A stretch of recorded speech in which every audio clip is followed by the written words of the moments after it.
Hey, it's Drybear. Shadow of the Erdtree DLC for Elden Ring is out, and there is a ton of content to explore, and there's also a lot of spoilers to avoid on the internet. So today I want to talk about things that you can do in the very first zone, in the starting zone, without going over any of the 10 core bosses or any of the core content, weapons you can pick up, the new weapon types you can have, and also things you may not know about how the DLC functions. Now, there are 8 new weapon categories in the DLC, which means they have brand new movesets and different ways that they can play relative to the other weapon types we've had in the past. So let's go over the ones that you can pick up in the starting area when you first load into the DLC, and also go over the stat scaling system that is unique to the realm of Shadow that doesn't function outside of the DLC that some people may not be aware of, and it's affecting how you play. Firstly, if you look at your stats screen once you enter into the DLC, you'll notice that your stats are a little bit different. You see the orange stats with yellowish tinted stats on my screen. When you enter into the DLC, Shadow of the Erdtree, you will get a global modifier applied to your character. And what they wanted to accomplish with this change was primarily just letting anyone of any level enter into the DLC and have a good time. So whether you're level 600 fully maxed out, or you're like level 40 and you just hit mid-game and unlocked the DLC, it doesn't matter. They wanted to make sure that everyone had a good experience in the DLC and they weren't just blowing through the content. So when you enter into Shadow of the Erdtree, you will have a unique scaling system applied to your character, and this is super important because some people have gone in at level 500 and started getting two-shot by bosses wondering what's going on. Now, in order to alter these stats, which have this modifier on you, you need to get 2 separate items, which are going to be the Scadutree Fragment and the Revered Spirit Ash, and simply put, you can think of this as the Scadutree Fragments make your character stronger, and the Revered Spirit Ash makes your summons, so your Spirit Ashes, and Torrent stronger. So you need both of those if you want to use both of those,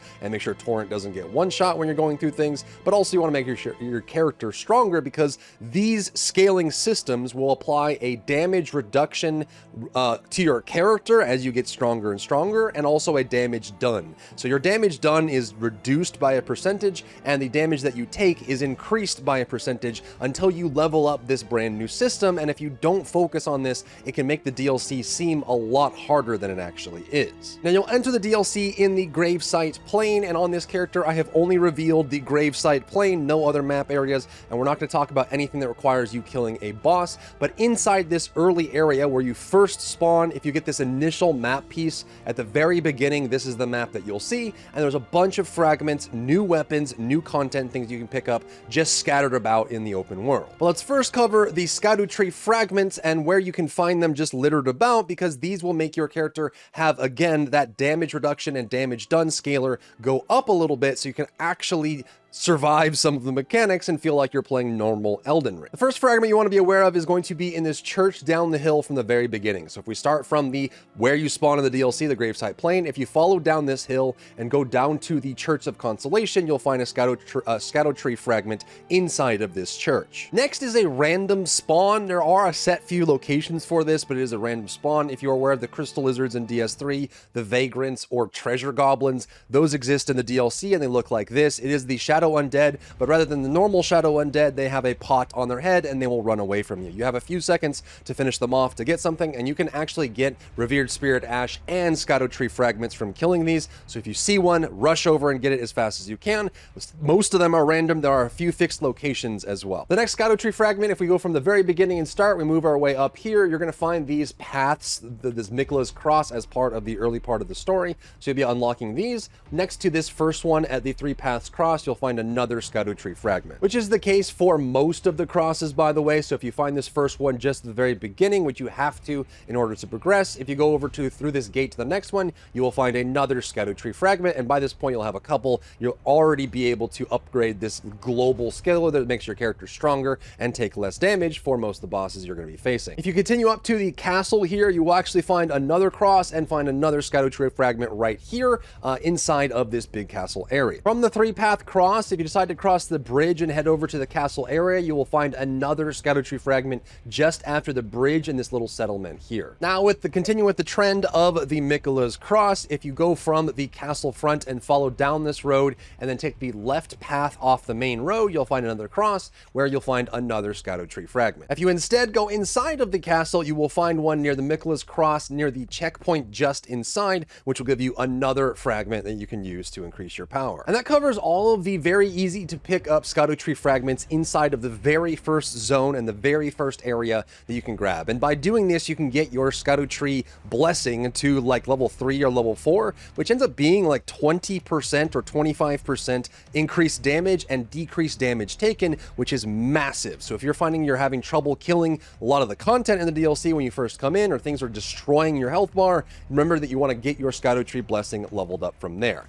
Now, let's talk about the weapons that you want to pick up and the gear you want to pick up that's scattered about. There are 8 new weapon categories in the Shadow of the Erdtree DLC, 6 of which can be very easily picked up just when you enter the DLC. So if 6 of those, if you're looking for a brand new way to play with new moveset, new animations for these new weapons, you can easily pick up these new weapons. You just have to know where to look. The first weapon is the backhand blade, which are the reverse grip blades. It's a dual wield weapon where you hold the sword backwards, and they function kind of like curved sword, but with dual wield action. You'll be able to pick up the first version of this inside of the main area. So again, if you spawn here in the DLC, just walk across, you'll see the fire giant area here. Go east until you see this little hut just right here. So if you see the fire giant, you'll use them as a landmark. Come over here, and just in front of this will be the backhand blade, which you can use again as like a dual weapon that you can just use as an extra bit there. So these weapons here, when you hold these, you'll hold them reverse, and they actually have some pretty cool weapon art, so you can move around and dash, and they have some pretty fun animations as well. The next weapon you can unlock is the Beast Claws, which makes you function kind of like a cat. It's very feral, leapy, slashy. You'll find that here, just like if you spawn just here, if you go into the jungle here, the forest area, you will find a enemy called Logur, the Beast Claw, running around, and if you take him out, he will drop the Beast Claws for you, which is a super feral kind of like cat-like. It's like if you want to just be a feral druid jumping around and slashing. It's pretty fun. Again, to the very starting area from where you land in, there's going to be this giant water pool over here. If you go into the water pool near the dragon, on the ground you will find the Great Katana, which is a super cool new weapon that you'll be able to use. It's basically a katana with a lot more aggression and kind of reminds me of some of the characters that you find in For Honor or in fighting games. And you'll see when he's using the weapon, he kind of puts his whole body into it and swings around and has lots of really cool aggressive slashes that function into it. It's almost, yeah, it's a great katana. It's a big katana that's very heavy and very aggressive. Next is the Perfume Bottles, a super unique new weapon. Again, from the starting point, cross this bridge, and just after the bridge, right here in this platform area, you will find a chest, and when you open the chest, you will gain access to the new Perfume Bottles. And these are actually upgraded to plus 25 to mess around with them. They're super goofy. They actually don't have a riposte or a backstab, but they're very flashy, lots of AoE, lots of really cool effects, and the running R2 is one of my favorites, where you throw it to the side, you can do a bunch of jumping things as well, and it actually does really good damage. It's just lower poise than you'd expect and doesn't have the same oomph, but it's super cool and unique. And if that wasn't enough, you can get the Firespark Bottle, the Perfume Bottle here, and then just across the second bridge at the top of this tower in this chest, so that's where we just were down there. Up here at the top of this tower, when you climb the ladder, inside of a chest, you will find Milady, which is the first light greatsword that you can get in the Elden Ring DLC. It reminds me a lot of like the fighting style that like Geralt has in Witcher 3, a lot of pirouettes and spinning and flipping and lots of combo moves and very flashy like that. Super fun, very unique weapon, but that's easily picked up right here just across the second bridge. And lastly, of the 6 weapons that you can pick up right away in this first start of the DLC is going to be your first Smithscript weapon. A Smithscript weapon is actually a throwing weapon that has no consumable amount. You can throw it as much as you want and has special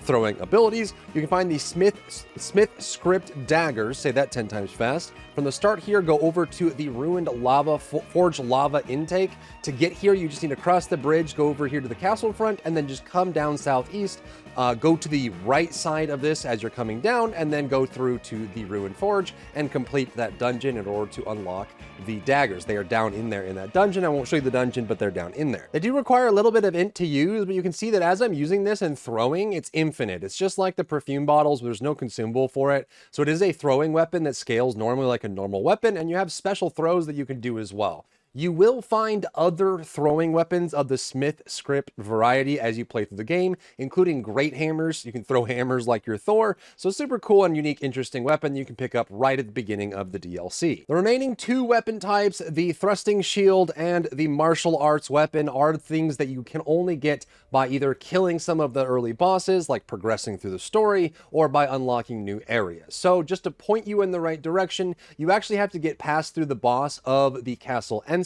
Once you clear that boss and move a little bit forward, you unlock a new area, and that is where you'll find the thrusting shield, which is a shield that allows you to guard and attack at the same time. And also right past this boss from the Castle Ensis, you will find a missive on the ground. Pick up that missive, it's a monk missive, and then follow that quest line that will unlock your first dry leave weapon, which is your martial arts flipping and fighting and punching weapon as well. But those are the 6 weapons you can pick up. There are other weapons, however, that are a category that are previously existing in Elden Ring, but have some cool new effects. From the very beginning of Gravesite Plain, if you run over here to your first mausoleum, Western Nameless Mausoleum, inside you will find a boss. When you defeat that boss, you will get a full set of heavy armor and a new greatsword with a new ability on it, which is super cool. On top of that, there's a secret location at the very beginning that almost every player misses that has some cool stuff in it, which is this right here. So this is where you land in when you first start the DLC. Inside the Gravesite Plain, if you go behind here, there's actually a church just behind, but in order to get here, you have to go from the Gravesite Plain and follow this wall all the way north until you get to the gate. Get to the gate and come through, so this gate right here, through this mountain pass, climb up the mountain and come back down the same way. And when you get to this church here, you'll get a full set of medium armor, which is super cool to start the DLC with, a fist weapon, and you'll also get a charm, which gives you passive FP regeneration. So right at the beginning of the DLC, you'll get some really nice upgrades from there as well. There are a couple new weapons that are of existing weapon types, but have different new effects as well. And keep in mind that you can farm some of the regular enemies out in the area for these drops. So one of the enemies is these armored knights that have a giant black steel great hammer. If you farm them enough, they will eventually drop the great steel hammer, the black steel great hammer. What's cool about this weapon is that when you get a guard, when you guard counter with this, it actually has a Radagon style explosion, which is super nice. It is just a great hammer that is kind of normal moveset, but again, if you do a guard counter on top of that, you'll get some holy explosions that come about that just look like Radagon. So you can be Radagon with a giant hammer. And there's actually even a talisman that you can pick up that increases your damage right after a perfect guard. So if you guard right before you get hit, you'll get a damage increase, and then you can use that with this black steel great hammer for the extra effect. Additionally, if you farm the blood fiends, which are these big gooey guys that have like the naked mole rat face, they will drop that axe that they have. It is a colossal weapon. It functions like essentially a great axe or a colossal axe. However, it has one nice benefit to it. The blood fiend's arm is the weapon that they will drop, and what it does is, as a colossal weapon, when you swing it on heavy attacks, it will cause bleeding, which is super cool. So if you wanted a colossal weapon that has built-in bleeding to it without any extra Ashes of War or modifiers, then you can pick up the blood fiend's arm by farming these guys. And that's it. That is, without revealing any of the bosses or going too far into the DLC, a bunch of really easy items, new weapons, and new content you can pick up laying on the ground essentially, and now you know exactly where they are in the game as well. So for the 2 weapons that are missing from the type or new content, let me know if you want to see more guides like this in the future, and I'll see you in the next one. If you found value in today's video, leave a like down below, leave a comment for the algorithm to help this video get seen by more people, and don't forget to check out my other channels for other content and other stuff and other things.